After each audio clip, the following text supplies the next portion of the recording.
Hanging around after last orders.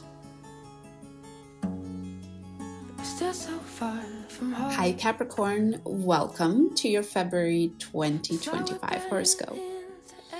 I am giving away a free reading. If you would like to enter the giveaway, all you have to do is leave a comment down below about your hopes and dreams for 2025.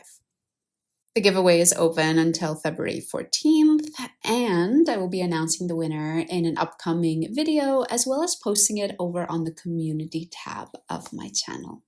Good luck. So Capricorn, February is a wonderful month, especially considering all of the Plutonian aspects we've had in January and all of the craziness we're going to get in March and April. So I have good news for you today. I hope you take this energy, run with it, enjoy it, at least while it lasts. We start off the month on February 1st with a conjunction between Venus, Neptune, and the North Node. This conjunction, Capricorn, is happening in your third house of communication, your third house of your local environment. You might find yourself communicating in a way that's really resonating with people. Perhaps you are even teaching messages of love and acceptance and compassion. Maybe if you are a writer, you are finding that your words are almost as if channeled from above. I do hope you enjoy this wonderful conjunction there. And the conjunction between Neptune and the North Node is actually going to get exact a couple of days later on February 6th. So you might find that from the 1st until the 6th, there's this in general energy of love, acceptance, and compassion. Then on February 4th, we have Jupiter going direct in your 6th house. And on this day, we also have Venus entering Aries, or your 4th house. Let's talk first about Jupiter. You might have been finding it difficult to stick to a daily routine when Jupiter was retrograde. And from this day onwards, Jupiter going direct, you might find it a lot easier to stick to a routine. You might find that there are just opportunities coming your way, maybe new diets that you're coming across that are perfect for you to try. Maybe you hear a colleague share something about their routine that inspires you to incorporate it into yours. And with Venus entering your 4th house, you might especially find this a beautiful energy to have around, even though Venus doesn't feel very comfortable in the sign of Aries. Especially for you, Capricorn, with it entering your 4th house, you might find yourself much more drawn to doing inner work, spending alone time, spending time at home. You might find yourself a lot more drawn and compassionate towards your family as well. Venus will go retrograde in the sign of Aries in your 4th house at the beginning of March. We'll talk about that then in more detail.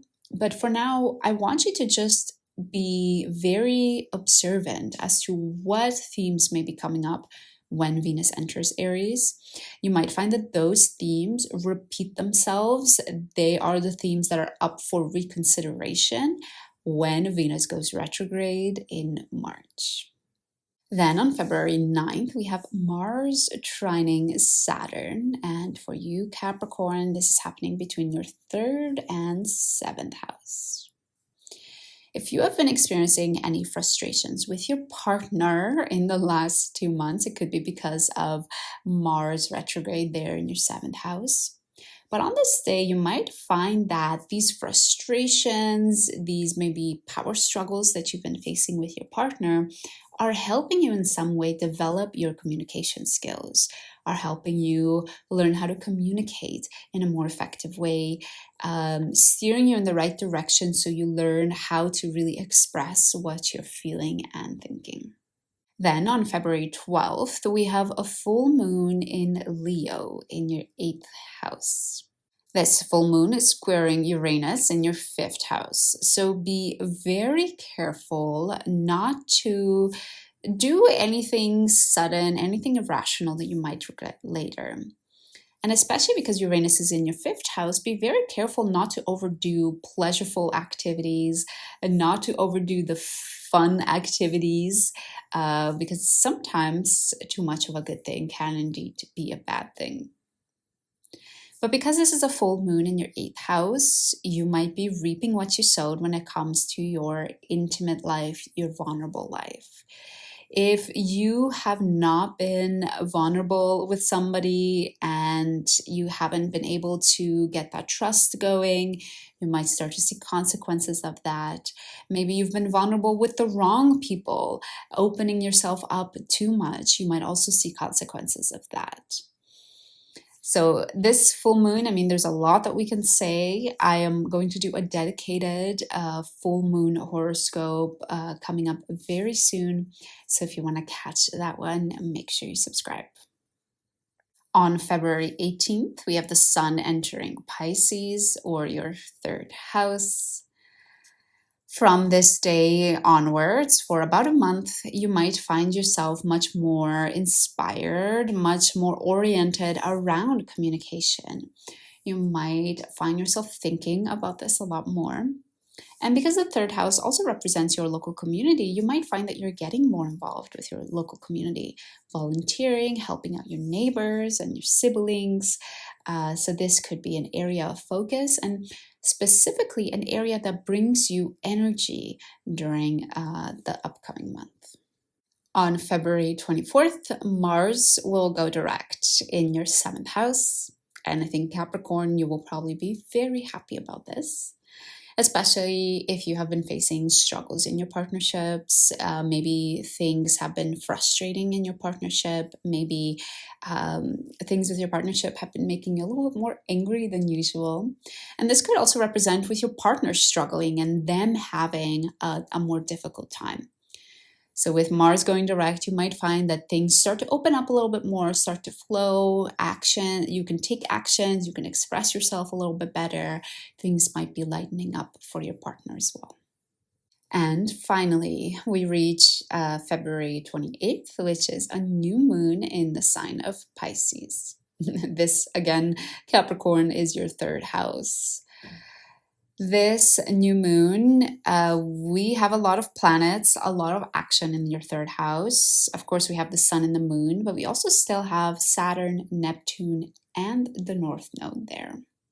This new moon is also squaring Jupiter in your 6th house. So I want you to be mindful of the connection between your daily routine and the impact that your local environment is having on that. Are there things happening with your neighbors or with your siblings that are having a negative impact on your day-to-day routine? Perhaps you've had to step up to the plate, be more involved in your siblings' lives, which has led to you not being able to keep up with your morning routine, keep up with your exercise, keep up with your meal prep, for example. Overall, though, this new moon in Pisces in your 3rd house does represent a new chapter for you in that area. You could be starting a new chapter in the way you communicate, could be starting a new writing project, a new speaking or teaching project. And you could also be rejuvenating your relationship with your siblings or with your neighbors. Again, I will post a dedicated new moon horoscope video closer to the new moon. So if you want to make sure that you learn more details, get more understanding about what to expect, then make sure you subscribe. So Capricorn, that is your February 2025 horoscope. We talked a lot about your 3rd house as well as your 6th and 7th house. So you might find that there's a lot of focus for you on your partnership, on your day-to-day routine, as well as how you communicate and your neighbors and your siblings. So definitely a lot to keep you busy this month, Capricorn. I hope you enjoy it, and don't forget to enter the giveaway to win a free reading by leaving a comment down below. Thanks, Capricorn, and I hope to see you again soon.